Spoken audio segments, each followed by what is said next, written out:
boa noite para você. O Entrevista Coletiva de hoje recebe o presidente da Câmara de Belo Horizonte, professor Juliano Lopes, do Podemos. Desde janeiro, ele está à frente do Legislativo Municipal, responsável por coordenar o trabalho junto a outros 40 vereadores. Com a morte de Fouad Noman, ele também passou a ser o segundo na linha sucessória do Executivo Municipal e, inclusive, assumiu interinamente na função de prefeito durante uma viagem ao exterior de Álvaro Damião. Presidente, boa noite, bem-vindo. Primeira vez aqui no Entrevista Coletiva? Boa noite a todos. Primeiramente, muito obrigado pela oportunidade de estar falando de BH com vocês. Primeira vez, sim. Primeira vez. Bem-vindo, então. Obrigado. Bom, também aqui com a gente, à minha esquerda aqui, o nosso comentarista de política, o Orion Teixeira. E hoje conosco o repórter da Band Minas, o Vitor Duarte. Boa noite, Orion. Vitor. Boa noite, prazer. Boa noite, sempre um prazer. Presidente, eu queria começar pedindo ao senhor um balanço mesmo desses trabalhos, desses meses iniciais à frente do Legislativo aqui municipal. Sim, primeiramente, a gente assumiu a Câmara no dia 1º de janeiro, então completamos mais de 100 dias, né, na presidência. E eu tenho alguns pontos que eu queria destacar em relação a isso. Nós conseguimos criar uma comissão especial, que depois podemos dar detalhes sobre o novo contrato de ônibus em Belo Horizonte, já que é uma grande reclamação da população, um grande problema que nós temos, um dos, né? Mas para mim o principal problema de Belo Horizonte hoje é a mobilidade urbana, um problema sério que nós temos na cidade. E tudo se fala que em relação a esse contrato atual, que foi de 2008 e vai até 2028, não beneficia diretamente a população. Então, essa comissão especial que foi criada vai já começar a discutir esse novo contrato, porque em 2028 eles têm que estar licitados. Então, tem 26 e 27 para discutir e ser licitado a partir de 27. Então, um ponto importante que nós criamos também uma comissão especial que combate em relação às enchentes em Belo Horizonte, né? Já sabemos que, principalmente a minha região, que é a região do Barreiro, vem sido afetada muito com isso. E essa comissão especial vai começar já, a partir de semana que vem, dia 7, já fazer as visitas nos pontos críticos de Belo Horizonte, juntamente com a equipe técnica da Prefeitura. Tá certo, Orion. Juliano, uma questão a respeito dessas passagens de ônibus, né? Quando você assumiu, se não estou enganado, você disse que faria um projeto de resolução para reduzir o preço das passagens, que é um dos mais altos do país. Esse projeto mudou para a questão dos contratos? Exato. Por que isso? Porque fomos olhar o contrato, que infelizmente é um contrato que foi feito de 20 anos, e esse contrato prevê reajuste todo final de ano, todo dezembro. Então, qualquer tipo de ação da Câmara era inconstitucional. Então, não adianta você aprovar uma lei ou aprovar suscitar um decreto se o contrato permite esse aumento. Cabe ter deixado claro qual o valor do aumento, mas não fala o valor, não coloca índice de reajuste. É de acordo com a cabeça do prefeito. E isso está no contrato. Então, teve o prefeito Márcio Lacerda, teve o prefeito Pimentel, teve o prefeito Calil, Fouad. Eles têm o valor que eles acham que deve reajustar a passagem. E por isso que também existe uma ação contra a prefeitura do Cetra em relação à administração do Alexandre Calil, que ele não ficou 2 anos sem dar contrato e isso um dia vai cair, vai estourar. Porque o contrato consta um valor de reajuste, não sei quanto.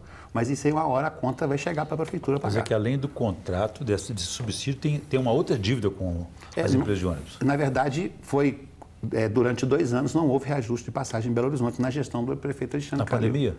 Na pandemia, exatamente. Antes da pandemia, na primeira gestão dele. 18, 19, me parece que foi essa data, no primeiro mandato dele. E aí, segundo eu ouvi falar, as empresas já estão questionando que também não houve esse reajuste. E o contrato prevê reajuste anual da passagem em Belo Horizonte. Então, essa comissão especial é sim para discutir um novo contrato. A Câmara tem um papel importante nisso. É lógico que a Câmara não vai licitar o contrato, quem vai fazer a licitação é a Prefeitura, mas a Câmara tem o poder de debater. E nessa comissão especial nós temos como presidente a vereadora Fernanda Pereira Otoé e relator o vereador Pedro Rousseff. A própria vereadora disse que teve muitas dificuldades, inclusive, vereadora Fernanda Otoé, de acessar informações da Prefeitura sobre os contratos, sobre a questão da bilhetagem, sobre a questão do pagamento ali via quilometragem. O que a gente pode esperar dessa comissão para a elaboração de um novo contrato? Acho que a primeira coisa que falta é transparência, porque o contribuinte, o cidadão, ele não sabe nem como que essa bilhetagem, essa quilometragem, ela é paga. Como que a sua gestão, junto com a comissão, pretende trazer mais transparência para esses contratos? O que a gente pode esperar de mudança a partir dessa comissão e a partir de um novo contrato? Na verdade, por isso que nós criamos essa comissão especial. Para ter tempo para discutir. Eu acho que a vereadora Fernanda Otoé, que vem fazendo um brilhante trabalho na Câmara Municipal, vereadora que deixou de ser promotora em São Paulo para candidatar a vereador, né, pelo segundo mandato, ela tem como vários poderes, várias ferramentas de tentar buscar as informações da prefeitura. Já que, volto a falar, o novo contrato precisa ser totalmente diferente do atual. E eu tenho certeza que a Câmara irá colaborar muito com isso. Juliano, a respeito disso aí, está sendo discutido também na Câmara a questão da tarifa zero. Sim. Isso vai prosperar? É constitucional? Como é que se encaixa nesses trabalhos? Até hoje, esse projeto está na Comissão de Legislação e Justiça, né? Ele entrou essa semana. Foi adiado, inclusive, foi adiado a votação. Ontem. Semana que vem vai ser votado? Vai ser o parecer da comissão e vai começar para as outras comissões. É um projeto polêmico que diz que as pessoas que têm mais de 10 funcionários terão uma taxa para pagar para as empresas de ônibus, e a empresa de ônibus irá ter o custeio do transporte. Eu quero entender como é que será isso de fato na prática. Por isso que a gente precisa saber qual o valor, quanto que custa o transporte público em Belo Horizonte? Qual o valor? E será que as empresas, tendo esse valor, porque eles vão pagar essa taxa, mais um tributo para o empresário? Será que isso vai dar realmente para manter o transporte do jeito que está? Ou vai piorar, ou vai melhorar? Então, um debate que vai acontecer na Câmara Municipal. A Câmara Municipal está lá para isso. Eu espero que quem saia ganhando com isso é a população que está lá na ponta pegando um transporte que, infelizmente, é um transporte que não agrada a todos. O senhor deu uma deixa de algo que eu ia comentar. A impressão que a gente tem é que entre a gestão, aí, pensando na esfera do Executivo e as composições que vêm aí na Câmara dos Vereadores, a cidade fica enxugando gelo, né, presidente? Porque, assim, é um serviço que é muito ruim, a passagem aumenta, ok, o contrato fala que tem que aumentar, tudo bem, mas hoje o usuário paga R$ 5,75 para o serviço que vai lá, troca um ônibus ali, um pouco mais de qualidade e tal, um ar-condicionado, mas ainda assim é um serviço que desagrada boa parte da população. O senhor que está numa uma região populosa que é o Barreiro deve ouvir isso com frequência, uma região que é muito castigada quando a gente pensa nessa mobilidade aqui em BH. Nós temos uma empresa que eu já fiz de tudo, fiz denúncia, protocolei requerimento, que chama tal de Transoeste. Ela faz 70% da linha do Barreiro. Péssima qualidade, presta um serviço de má qualidade para a população do Barreiro, muita reclamação. E eu falo que essa comissão especial, voltando a falar nisso, tem um papel importante mesmo. Porque tudo que se vai mexer em relação ao transporte público, fala, foi o contrato assinado em 2008. Um contrato assinado em 2008 no final da gestão Fernando Pimentel, que vale 20 anos, é muito tempo. Então, qualquer cláusula que tem nesse contrato que possa ser revista, a gente não consegue mexer. Não é culpa de quem foi da prefeitura, culpa de quem está como vereador. Infelizmente, é um contrato engessado. E volto a falar, o papel da Câmara de debater um novo contrato de licitação é um papel importante. Cabe à prefeitura também, lá na frente, atender o que a Câmara vai propor. Deixa eu só aproveitar esse assunto de mobilidade também, porque a gente está falando de transporte público, que é muito ruim em Belo Horizonte, a gente não tem metrô, só tem essa linha, aquela velha ladainha também, mas isso não é uma esfera que tem interferência da Câmara Municipal. Mas pensando em mobilidade, vereador, Belo Horizonte é uma cidade com cada vez mais carros, a gente não tem mais horário de pico aqui na cidade. Hipercentro de Belo Horizonte é um tormento absolutamente o dia inteiro e a gente não vê por parte da gestão municipal, aí queria saber até que ponto a prefeitura pode entrar, nessa organização mesmo. BH Trans parece que não existe na cidade, a gente não vê agente de trânsito. Essa questão semafórica aqui da capital, uma coisa básica, controle ali de semáforo e tal, tempo, horário. Muito ruim, muito antigo também. Dá para a gente melhorar para além da questão de transporte público? E no que a Câmara poderia contribuir com isso? Eu falo que a Comissão de Transporte da Câmara, que nós acabamos de nomear em janeiro, ela tem um papel importante nisso. Você disse em relação à parte de semáforos. Você pega uma Avenida Amazonas, que eu passo sempre nela para vir para o centro, eu moro no Barreiro, abre um sinal, fecha um sinal, terrível, abre um sinal, fecha um sinal. A cidade toda é assim. E aí, será que não existe uma tecnologia também para que possa melhorar isso? Né? Colocar todo mundo com uma onda verde que passa. Então, eu creio que tem muita coisa para ser feito. Em relação à BH Trans, infelizmente, a BH Trans está terminando, né? Uma lei aprovada na Câmara Municipal que criará a SUMOB, e a SUMOB hoje fica por conta das empresas de ônibus e a BH Trans na gestão do trânsito. E aí a gente sabe que alguns funcionários da BH Trans já foram cedidos para alguns órgãos que são pessoas da autarquia. Então, assim, o que você disse faz parte, eu acho que precisa de um grande debate, de um grande seminário da Prefeitura, aproveitar que o Alvo Damião está chegando aí com ideias novas. Ontem a Prefeitura lançou as startups, né? Então, creio que vai ter aplicativo também de trânsito. Enfim, a situação que está em Belo Horizonte, daqui a 10 anos, eu acho que vai acabar parando. Até antes, talvez. Você acha que antes? Não vai parar. Então, você falou uma coisa correta. Você sai de sábado, você fala assim, não tem muito trânsito, não. Tem mais trânsito que o meio de semana. Sábado, impressionante. Então, assim, algo tem que ser feito. Discutir o transporte de Belo Horizonte, entregar a região metropolitana, também, porque eu sou do Barreiro, mas lá no Barreiro tem trânsito de Ibirité, tem trânsito de Contagem. Quem é de Venda Nova tem trânsito de Ribeirão das Neves. Enfim, eu acho que tem que ser criado um grande debate, não somente em Belo Horizonte, porque quem está fora aqui nas cidades que fazem parte da região metropolitana tem contato dentro de Belo Horizonte, então nós temos que ter um debate. Cabe agora um novo prefeito que está com ideias novas colocar em prática isso. Eu tenho certeza que for parte da Câmara Municipal, nós vamos estar contribuindo. Aproveitando que o senhor falou do prefeito Álvaro Damião, o senhor já falou sobre isso em outras ocasiões, mas eu acho importante a gente trazer essa questão da relação do senhor como presidente da Câmara, com o vereador Álvaro Damião. É sabido de todos que o senhor não era a primeira opção da prefeitura, a prefeitura optou por um outro candidato, teve um estresse, até algumas palavras ali mais duras, ali, tanto do senhor para o Álvaro, tanto o Álvaro para o senhor agora é o próximo na linha de sucessão da prefeitura. Como que fica essa relação? Está boa, azedou depois da questão da eleição da Câmara ou não? Bom, na verdade, eu era a opção do prefeito Fuad. O prefeito Fuad, assim que ganhou as eleições, ele fez um café na Câmara Municipal com todos os 41 vereadores, deve lembrar disso, Odilon, aberto para a imprensa, e disse claramente: eu não vou interferir na presidência da Câmara Municipal. Inclusive, teve um jornal aí que nesse dia tinha soltado uma matéria que o PL não iria participar da mesa, que o Fuad não queria que o PL participasse da mesa. Ele desmentiu ali, colocou nas redes sociais dele, falou que era fake news. Então, estava indo muito bem. Só para vocês terem ideia, eu apoiei o Fuad no segundo turno. Eu apoiei o Fuad, a minha equipe trabalhou para o Fuad no segundo turno, nós apoiamos o prefeito. Só tive uma boa relação com ele como vereador. E assim, eu nunca tive qualquer tipo de problema com ele, sendo vice-presidente da Câmara. Até então, estava tudo tranquilo. O que aconteceu? Esperaram passar as votações importantes, que foram os empréstimos e a reforma administrativa, que foi dia 23 de dezembro. E a partir disso, no dia 24, véspera de Natal, às meio-dia, o vereador Bruno Miranda lançou a candidatura, direito dele, com o apoio quem estava comandando tudo, que era o prefeito Álvaro Damião. E aí houve que realmente foi uma guerra. Eu quero também aproveitar e agradecer os vereadores que estavam comigo, continuaram presentes, apenas 2 vereadores foram para o lado da prefeitura, passou-se a eleição, vencemos a eleição, e hoje, depois de alguns meses, a gente se aproximou do prefeito Álvaro Damião, porque a cidade precisa de um diálogo, a Câmara tem que trabalhar de forma harmônica, independente da prefeitura.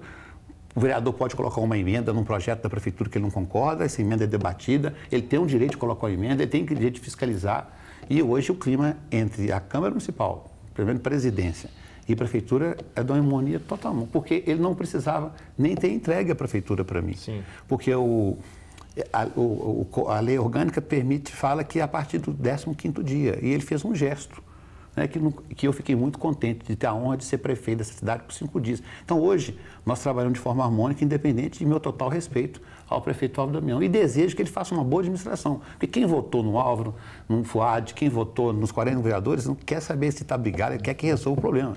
Então, nós temos isso hoje. A indicação do ex-vereador Rubão, né, para o esporte e do Crispim para a coordenadoria de vilas e favelas, nomes ali que agradavam o grupo político do senhor, né, agradavam a conhecida família Aro, fez com que essa relação desse uma azeitada melhor, desse uma engrenada? Contribuiu também, mas a gente já estava conversando antes dessas nomeações. Eu estive na prefeitura, o Álvaro esteve na Câmara Municipal, encontramos na posse do Durval, no Tribunal de Contas, já estava tendo, porque quem me conhece, o vereador, o professor Juliano Lopes, sabe que eu não quero briga com ninguém, eu não sou um cara de briga, eu sou um cara do diálogo. A nossa eleição para presidente da Câmara, nós tivemos vereador de direita, tivemos vereador de esquerda, nós conseguimos juntar todo mundo ali na mesa. A mesa tem vereador de esquerda, tem vereador de direita. Isso ajudou sim, mas não foi somente isso. Eu acho que a Câmara Municipal tem um papel importante de ser aliada da Prefeitura de forma harmônica e de forma independente. É o que está acontecendo hoje. Nós temos lá vários requerimentos de comissão questionando algumas coisas da Prefeitura que serão pautados. Enfim, a Câmara tem o trabalho dela independente. Lógico que eu queria que o senhor explicasse, o Vitor citou aí a questão de familiar, e o senhor até na eleição do senhor ficou muito emocionado, obviamente, né? É uma honra, imagino, para qualquer vereador chegar a essa presidência da Câmara. O senhor agradeceu abertamente o hoje secretário Marcelo Aro, a presidente Nelly Aquino, hoje deputada, né, Nelly Aquino, estava presente presidente também, do partido. Presidente do Podemos. Como é que o senhor explicaria para quem está acompanhando agora a entrevista coletiva, não sabe o que a gente está falando, familiar, o que é isso? Que grupo é esse e por que vocês, até de maneira aberta mesmo, falam, não, sim, somos dessa familiar, que grupo é esse, com qual objetivo? E o Marcelo Aro é o líder desse grupo, ele que determina o que deve ser feito por cada uma dessas pessoas? Bom, ou dá orientações, né, pelo menos? Isso, vamos lá. Primeiro, eu tenho muito orgulho de fazer parte da família Aro. Nome dado ao ex-presidente da Câmara que colocou o nome na família Aro. O que é a família Aro? São vereadores que pertencem a um grupo político, porque lá na Câmara nós temos grupos políticos. Nós temos o grupo político do deputado federal Fred Costa. No passado, nós tínhamos um grupo político do deputado federal Tibé, só que hoje Luiz Tibé só tem um vereador, né? Os outros não foram reeleitos. Então, a Câmara tem vários grupos. O nome dado à família Aro foi dado pelo ex-presidente dessa casa, lá da Câmara Municipal, e que nos acabou fomentando positivamente. Porque tem algum tipo de corrupção na família Aro? Você ouve algum vereador envolvido com corrupção? Tem algum pedófilo? Tem algum mau caráter? Não. Nós somos um grupo político, lógico, a liderança do secretário Marcelo Aro, mas todas as decisões tomadas é em comum acordo, não tem nada imposto. A gente coloca em votações. Por exemplo, quando a gente decidiu realmente, de fato, a fazer parte lá atrás, quando viemos para a base do prefeito Fuad, foi discutido. Então, tudo é discutido. Lógico, nós temos o nosso líder? Temos sim. É quem nos ajudou com o partido, que conseguiu uma coligação boa para os vereadores. Então, é um grupo político que a gente reúne para comemorar aniversário, que a gente reúne para ir para o sítio. E aí, o presidente colocou o nome de familiar, que agora pegou mesmo, né? Pegou total. Toda a imprensa fala, o grupo da familiar tem 8 vereadores, é contra. Então, isso para mim foi muito bom. E eu sinto muito orgulhoso de fazer parte desse grupo, porque na minha carreira política, eu fiz parte da familiar e fiz parte também do ex-deputado Anselmo Zé Domingos, de 2007 até 2019, quando eu entrei para a família Aro. Juliano, temos tempo para isso. Temos, vamos lá, vai lá. Juliano, você é presidente da Câmara de Belo Horizonte, dos 40 vereadores, né? Então tem que ser suprapartidário. Mas a gente falou aqui de vários temas nesse primeiro bloco: mobilidade urbana, transporte, passagem, enchentes, enfim, são várias demandas para Belo Horizonte. No entanto, no mês passado, a Câmara de Belo Horizonte quase que ganhou o título de capital nacional do conservadorismo, da extrema-direita, porque os projetos que o senhor pautou só tinham relação lá, Bíblia nas escolas, Dia Nacional do Contraceptivo Natural, enfim. A verdade, quando é que você vai pautar os projetos da esquerda? Porque tem projetos importantes ali, por exemplo, a questão do piso da enfermagem, né? Enfim, vários outros temas estão sempre a ser colocados e não foram discutidos ainda. Então, é importante, essa pergunta sua é ótima, porque acha que eu sou tendencioso para a extrema-direita. Nós temos toda a última segunda-feira, antes de começar o plenário, reunião dos líderes partidários. Então, nós fizemos a reunião agora, segunda, porque no próximo dia 5 é a primeira sessão plenária. E os líderes indicam os projetos. Nós não tivemos, até a data de segunda-feira passada, dia 28, 28, né? Sim. 28 de abril, nenhum projeto da esquerda solicitado para ser pautado, que fosse atrasar a polêmica. Nem escala de trabalho, nada disso? Nada, porque não passou nas comissões ainda. Eles estão tramitando nas comissões. Então, por exemplo, eu lembro que nós aprovamos 2 projetos do vereador Bruno Pedralva, foi colocado para votar, só que não são projetos polêmicos. Quando estiverem, eles serão pautados. Nós não podemos fazer igual o ex-presidente, que não pautava projeto. Quem que tem que resolver o voto no plenário são eles. Eu não posso deixar de pautar um projeto da esquerda, dos vereadores da esquerda, porque eu não concordo, ou porque eu não concordo com aquele tipo de projeto. Não. Todos, você pode perguntar, Irion, você que tem uma influência boa com os vereadores, que dia que eu deixei de pautar um projeto da esquerda ou da direita por falta que caso contrário, estendi a corda, né? Tanto para a esquerda, causa polêmica. Os da direita foram pautados porque a vereadora Flávia Borja já estavam prontos da legislatura passada. Então, o projeto dela já estava concluído para ser votado. Qual vereador de esquerda que tinha projeto concluído para ser votado? Nenhum deles. Nenhum deles. Agora, mas serão pautados, você pode ter certeza. Vai ter uma hora que eu não vou deixar de pautar projeto de A, B e C para causar polêmica. Eu não concordo. Eu não concordo com a leitura da Bíblia. Estou dando um exemplo. Sim. Né? Eu não vou deixar de pautar. Eles que resolvam dentro de plenário. Tem formas do regimento interno de adiar o projeto e eles consigam fazer isso. Mas eu, como presidente, não deixarei de pautar nenhum projeto. nem da esquerda, nem da direita. E os vereadores que resolvem plenar os votos. Agora, presidente, só para a gente encerrar esse bloco ainda nessa bola que o Orion levantou aí, pegando esse exemplo da Bíblia, por exemplo, que o senhor mesmo trouxe. Por mais que o senhor tenha falado, não, ok, não vou deixar de pautar um projeto por ter sido de vereador A, B ou C, esse foi o da vereadora Flávia, Isso, pelo que o senhor falou. Do DC. Do Democracia Cristã. Isso. Mas, em algum momento, e supondo aquilo que a gente conhece um pouco de legislação, esse projeto provavelmente em algum momento não vai ser declarado inconstitucional por essa questão básica de Estado laico, por exemplo, que escolas da rede municipal, né, que foi o que a Prefeitura legislou, teriam que ter a leitura da Bíblia. Será que não falta esse discernimento em meio a um ambiente que politicamente já está extremamente polarizado? Deixando claro que o projeto ele não obriga a ler, ele sugere. Ok. Mas esse projeto passou na Comissão de Legislação e Justiça, esse projeto passou em todas as comissões e ainda vai para a Prefeitura. Sancionar ou vetar. Ou vetar. Então ainda tem isso ainda. Então até ele virar lei, tem esse, já passou nenhuma, né? Que é a Comissão de Legislação e Justiça e nas comissões. Aprovado na Câmara em primeiro turno. Estou na dúvida se foi em segundo já, mas... não, já está para ser sancionado. Foi em segundo turno. Já foi em segundo turno, desculpa. Já foi sim. Já foi, então está na mão do prefeito. Caso o prefeito sancione, se alguém lá na frente entrar na justiça falando que não concorda, aí a justiça vai decidir. Caso o prefeito vete, volta de novo para a discussão da Câmara para ver se derruba ou sanciona. Tá certo. Bom, a entrevista coletiva está indo para um rápido intervalo e volta em instantes.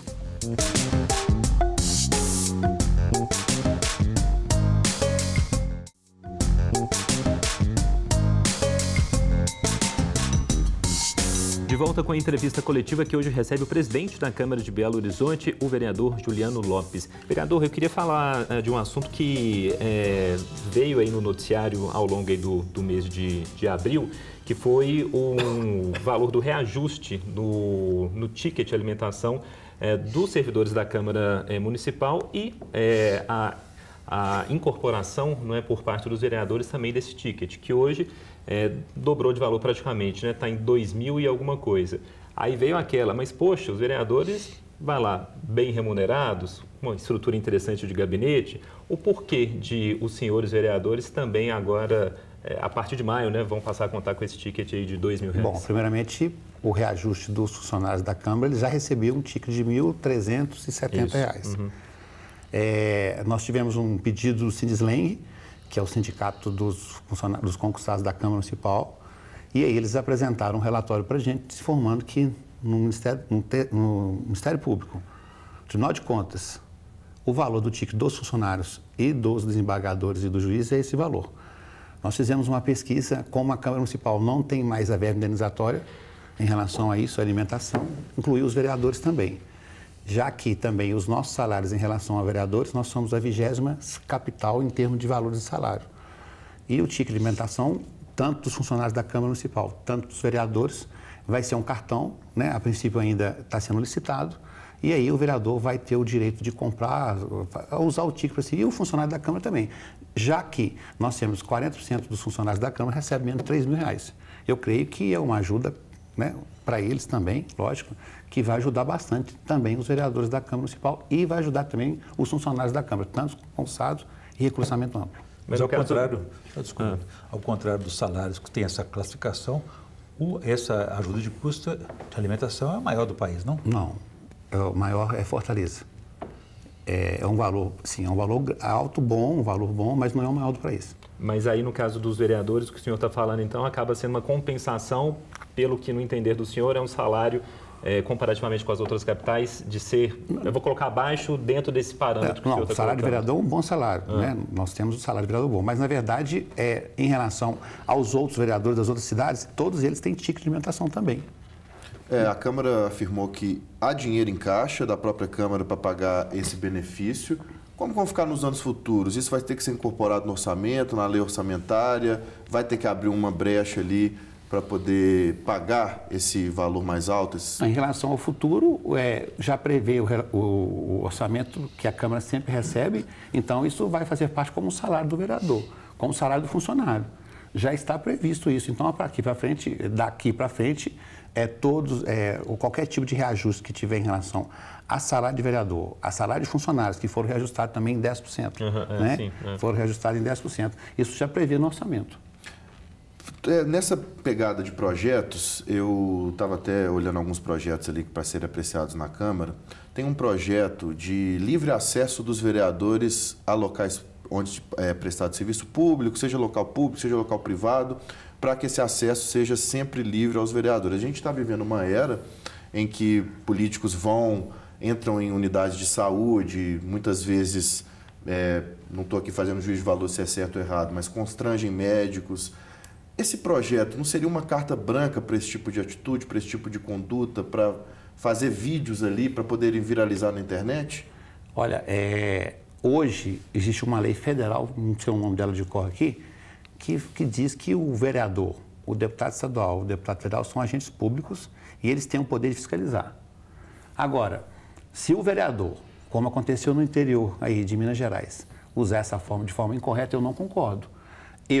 Quando vou fazer qualquer tipo de visita, por exemplo, em posto de saúde, em UPA, escolas, eu aviso antes a secretaria, se for uma visita técnica, eles são avisados antes, e aí a gente é recebido com uma equipe técnica para discutir os problemas.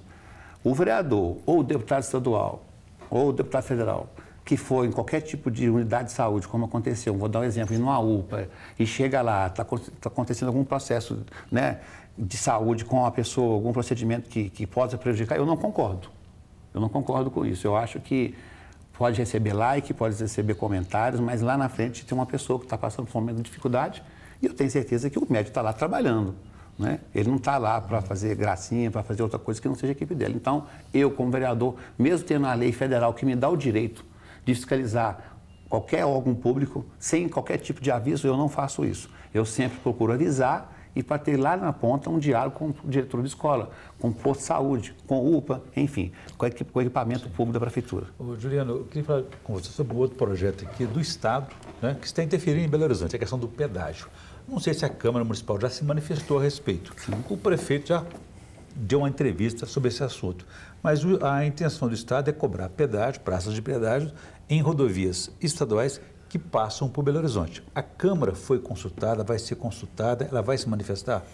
A Câmara já fez 2 audiências públicas sobre esse tema, e aí eu vou aqui cumprimentar o vereador Vanderlei Porto, que puxou essas audiências públicas e foi representando a Câmara, inclusive, numa audiência na Assembleia, e esse tema já está sendo discutido na Câmara Municipal também, porque você pega um pedaço de Belo Horizonte. A Câmara não tem o poder de decidir, né? Ela não tem o poder de vetar, isso cabe à Assembleia. Mas parece, a última informação que eu tive é que suspendeu a licitação, né? O governo do Estado, Tribunal de Contas entrou com uma medida que suspendeu para fazer um outro edital, mudando algumas regras. Mas a Câmara participou, sim. A Câmara participou de 2 audiências públicas e aí eu não posso também deixar de citar novamente o vereador Vanderlei Porto, que pegou essa bandeira em relação a esses pedágios na região metropolitana. Vereador, eu queria falar um pouco sobre saúde. O final do mês de abril foi bastante tumultuado nas unidades de saúde aqui de Belo Horizonte. Dá para a gente falar das UPAs, de hospitais municipais, por exemplo, o Odilon Berens, referência, hospital importantíssimo da rede aqui de saúde. É ok que tem uma sazonalidade, né? A gente está nesse período muito seco, muita doença respiratória e tudo mais, mas saúde parece que tem sido talvez um dos piores momentos dos últimos anos na área de saúde aqui em Belo Horizonte. Profissionais estafados, demora no atendimento, as UPAs nem se fala, né? Qualquer uma que você vai, está cheio o dia inteiro, às vezes 12, 14 horas de espera. De que maneira a Câmara está acompanhando isso? O que dá para a gente falar sobre, para quem está nos acompanhando? Você falou sobre o Odilon Berens. Dia 28, na segunda-feira, a diretora do Hospital Odilon Berens esteve na Câmara pedindo para que os vereadores colocassem mais recursos das emendas impositivas nesse hospital. O vereador tem 50% pela lei federal na saúde. Isso. Então, o que vai ser feito? Nem todos deram resposta positiva, mas eu creio que foi uma reunião dos líderes, vão avisar os vereadores deles, que a gente vai tentar destinar 15 milhões da Câmara Municipal, das emendas do governo, né, da Prefeitura, para o Hospital Odilon Berens, para que eles possam ampliar a capacidade de leitos. Eles irão triplicar o leitos deles. Foi um pedido na última segunda-feira, dia 28, para que os vereadores pudessem ajudar. E em relação a isso, na Comissão de Saúde, o vereador José Ferreira, juntamente com toda a comissão, estão visitando todos os postos de saúde de Belo Horizonte fazendo relatório. Já foram visitados 22 postos de saúde e a gente espera chegar até o final da legislatura visitar todos. Então, enfim, a Câmara tem esse poder, né, de fiscalizar e os vereadores das comissões, principalmente da saúde, têm feito isso. Nós sabemos que contagem também, né, a prefeita Marília Campos também decretou emergência. Enfim, é uma crise respiratória que está acontecendo também na região metropolitana e nós, como os vereadores, temos um papel de ajudar a prefeitura nisso. Só para a gente ficar nessa questão das emendas que o senhor falou, 15 milhões, né, a princípio, que o senhor está levantando de número. Teria um prazo para isso, a gente pode falar? Como funciona? O prazo funciona, você destina a emenda agora de 2025 para ser executada em 26. Tá. Então, por exemplo, 50% das emendas são para a saúde, e desse valor, 15 milhões vão direto para o Hospital de Lomberes. Então, assim, o prazo está um pouco estendido, mas o projeto já está pronto, ela apresentou quantos leitos serão ampliados, vão unificar 2 setores do Hospital de Lomberes, que vai melhorar ainda a circulação dos funcionários, vai criar salas para os funcionários, enfim. Se os vereadores todos concordarem em destinar essa emenda, dá 41, dá 356 mil por vereador. Se todos concordarem, vai ajudar muito o Hospital de Lomberes, que é um equipamento 100% SUS, que realmente ali está sobrecarregado mesmo. E UPA, vereador, que é um tormento, né? Todas lotadas o dia inteiro. Está faltando o que? É médico mesmo? Que a gente sabe dessa dificuldade. Eu vou falar sobre a UPA do Barreiro. Ok. Né? A UPA do Barreiro, o Barreiro tem 300 mil habitantes e, além de tudo, a UPA do Barreiro atende pessoas BH, né? de Ibirité, que faz divisa com o Barreiro, e de Contagem, que também faz a divisa com a Avenida Teresa Cristina. A UPA do Barreiro está sendo toda ampliada. O que acontecia na UPA Barreiro? Ela era reformada. Reformava um setor, reformava outro, agora não. A UPA Barreiro, que fica no bairro Diamante, ela está sendo transferida para a regional Centro Barreiro, para o Centro Barreiro ali, e ela vai ser totalmente ampliada. Serão mais, a informação que eu tenho, serão 11 salas para poder ter mais médicos e ter mais espaço para poder atender o público, já que é um equipamento 100% SUS. E estou ouvindo falar também que a UPA Oeste e a UPA Noroeste serão ampliadas também. Porque não tem espaço mais, né? Ficaram pequenos, não adianta só reformar. Ou criar mais UPAs. Juliano, queria puxar uma conversa para o esporte agora. Né? Sei que você veio do futebol, já foi juiz de futebol, e hoje a política está parecendo um estádio de futebol.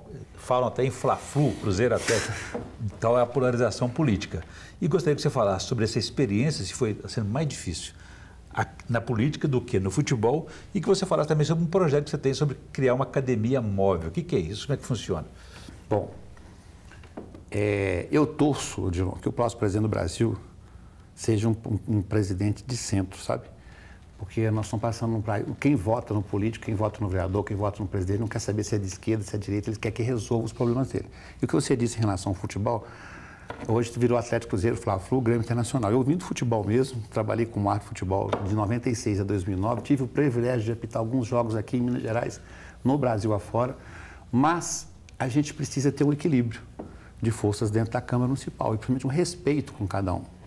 E aí, em relação ao que você disse do cartão amarelo, do cartão vermelho, qual que era mais difícil, qual que era mais fácil, política é muito mais difícil, porque o futebol é 90 minutos. Você vai ali, apita o jogo, vai para sua casa. A política, cada dia, acontece uma novidade. E você, como presidente da Câmara, você tem que estar preparado com os problemas que podem acontecer. Em relação ao projeto, que já existe, né? O projeto Academia Móvel é um projeto que a gente tem na região do Barreiro, há 18 anos, bem antes de ser vereador, não recebo nenhum recurso público e nem quero receber, que recurso público você tem que prestar conta de tudo, dá trabalho, que são comerciantes da região, que eu tenho uma quadra de grama sintética há 23 anos, eu mudei o contrato social, onde que eu emito uma nota fiscal para o comerciante, ele deposita na conta da empresa e eu pago os professores através de MEI. Esse projeto atende quase 900 pessoas no Barreiro e já existe. Eu sou vereador há 12 e esse projeto tem 18 anos. Nessa pegada do direita e esquerda, futebol, como que camisa fica... vermelha, camisa amarela. Camisa vermelha, camisa amarela. Meu Deus do céu. Eu confesso que eu tenho um pouco de dificuldade, principalmente depois da morte do prefeito Fuad Noman, de saber qual que é a base da prefeitura dentro da Câmara, qual que é a oposição da prefeitura dentro da Câmara. Ficou tudo embaralhado, principalmente depois da eleição do senhor, que a gente teve até o caso do deputado Vanderlei Ferreira, se não me engano, que foi afastado do PV por apoiar... Não, é Wagner Ferreira. E Wagner Ferreira, perdão. Isso. Foi afastado do PV por parabenizar o senhor, por apoiar a candidatura do senhor. Teve também o Branco do PCdoB que também ficou do seu lado. Isso. Quem que é base da prefeitura? É a esquerda é a base da prefeitura e os vereadores de direita são oposição ou é misturado? Como que o senhor avalia? O que é base e o que não é? Olha, até hoje, nós estamos no mês de abril, não teve um projeto realmente que a prefeitura precisasse, de fato, dos vereadores, né? Por exemplo, um projeto de 28 votos, né? Um projeto que realmente mostra quem é quem. O que eu vejo hoje é a prefeitura conversando com todos os vereadores, inclusive os vereadores da direita, do PL, né? O que eu ouço falar é que a esquerda eles são independentes e que o PL, com 6 vereadores, também são de forma independentes, que projetos bons da prefeitura eles vão votar e projetos que eles acham que não são bons, eles não vão votar. Então, hoje ainda, como você muito bem disse, está tudo muito misturado ainda.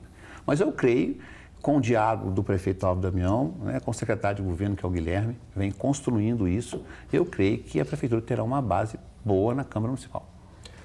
Ainda nesse campo da política, tem tempo de a gente falar aqui, o senhor está no Podemos e agora no finzinho de abril houve um anúncio por parte do PSDB de uma autorização, né, para que as duas siglas sejam fundidas, né?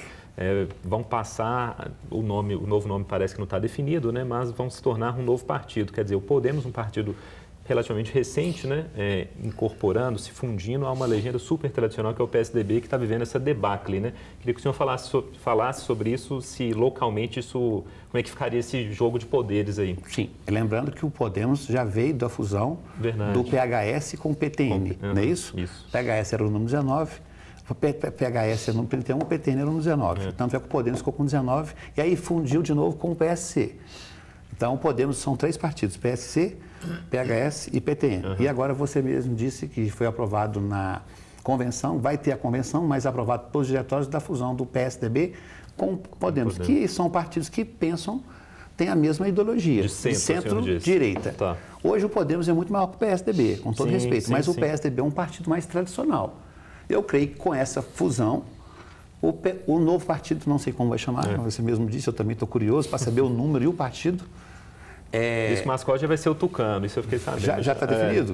Parece então que tá, então vamos de Tucano. E aí... Só vai tucanar, né? Só vai tucanar. Fica em cima do muro. Então, o Tucanar. Então, nós vamos saber, eu acho que é um projeto para 26. Tá. Creio que é um projeto que possa ter um candidato de centro-direita saindo dessa polarização de esquerda-direita. Essa fusão vai ter esse nome, você pode ter certeza que o que eu ouço falar da presidenta Renata Abreu, no passado, que o Podemos queria lançar um candidato para presidente. Vindo do PSDB, que é um partido que pode ter o desgaste que for, mas é um partido com nome, né? Um partido que teve no poder com Fernando Henrique Cardoso, aqui no governo do Estado, Aécio, Anastasia. Eu creio que essa fusão aí vai ter um candidato que possa disputar uma eleição com chance. Porque qual que é o problema que eu vejo? É chegar no segundo turno. É isso. Né? Um partido de centro, o que aconteceu com o Fuad? O próprio Eduardo Leite, no Rio Grande do Sul, ele estava disputando o governo do Estado em 3º lugar. Quando foi no finalzinho, ele conseguiu ir para o segundo turno contra um candidato de extrema-direita. A esquerda automaticamente veio. Então, eu creio que o nome é forte para disputar as eleições de centro-direita. Para 26, tá certo. Bom, a entrevista coletiva está ficando por aqui, agradecendo a presença do presidente da Câmara de BH, Juliano Lopes, muito obrigado. Também agradeço ao Orion, ao Vitor, que participaram aqui dessa entrevista e, obviamente, a você aí de casa. Você pode rever este e outros programas do nosso Jornalismo e Esporte lá na nossa página no YouTube. É só você buscar o nosso canal lá, Band Minas. Desejo a você uma boa noite, um bom fim de semana. Até!